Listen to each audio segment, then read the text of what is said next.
La revue de presse de Julien Herpin. Bonjour Julien. Bonjour Jean. À la une des journaux, forcément, ce matin, l'affaire Troadec. Et notamment à la une de Presse Océan, puisque c'est le journal nantais qui sort cette information. Aveu en garde à vue dans l'affaire Troadec, avec cet article d'Anne-Hélène d'Horizon qui nous apprend que le beau-frère, la belle-sœur de Pascal Troadec, qui était en garde à vue depuis samedi soir, notamment le beau-frère aurait avoué le meurtre des 4 membres de la famille. Tension et jalousie au sein de la famille, voilà ce qui ressort de l'enquête. Les deux personnes qui seront envoyées à Nantes aujourd'hui et présentées à un magistrat dans la matinée. 20 minutes ce matin parle d'un nouveau quartier qui sort de terre à Nantes.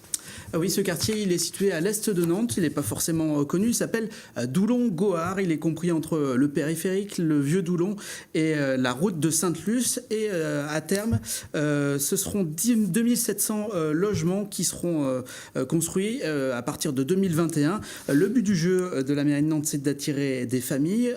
Pour attirer des familles, il faudra notamment construire une école et pas seulement des logements. Et puis, particularité également que nous apprend 20 minutes, c'est que dans ce secteur, on construira des petites fermes urbaines dans lesquelles il y aura du maraîchage et de l'élevage. Si on nous avait dit ça il y a 10 ans, on ne l'aurait pas cru. C'est Alain Robert qui le dit ça, l'adjoint en charge de l'urbanisme. C'est tout ça à lire du côté de 20 minutes.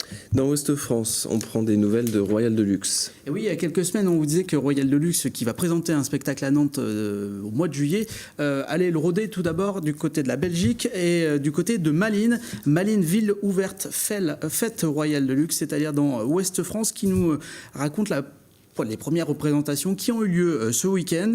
Alors, on l'avait dit, il n'y a pas de géant comme certains spectacles de Royal Deluxe. C'était plutôt un spectacle vivant autour d'un voyage immobile. C'est ce que nous dit Ouest France. Un pilote de ligne qui s'est endormi dans son cockpit. Un univers mêlant Alice au pays des merveilles et des thématiques d'actualité comme le réchauffement climatique ou les migrants.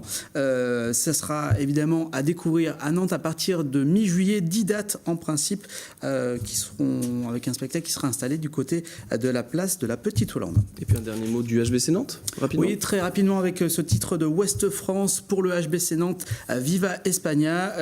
Christophe Delacroix qui le dit, ils n'ont pas encore les oreilles et la queue, mais le HBC Nantes a posé les premières banderilles en Espagne. Voilà. Bravo, merci Julien.